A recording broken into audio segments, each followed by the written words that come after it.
bu ağaclar artıq 5-ci ili bir tink, belə bir tink 6-7 kiloya kimi məhsul vermə qabiliyyətinə malikdir. Və beləliklə biz kulon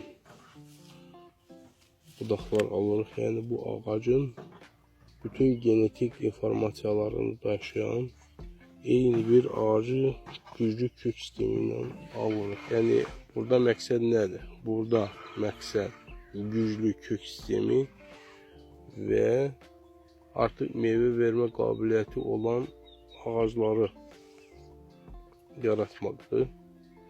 Və belə ağaclarda Respublikanın bütün bölgələrində, bütün iqlim şəraitində, hətta quraq yerlər olsa da,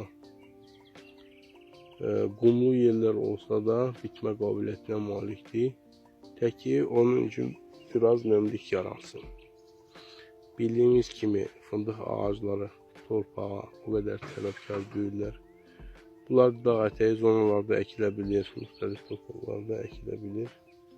Amma bir tuzlu torpaqları sevmir. Yetişdirdiğimiz anaç ağacları çox güclü inkişaf eləmiş, xəstəliyə davamlı. Gördüyünüz kimi biz burada bir dəfə kimyəvi mübarizə aparmışıq. Lakin ağac özü çox komfortlu hiss edir, qəşəng inkişaf edir.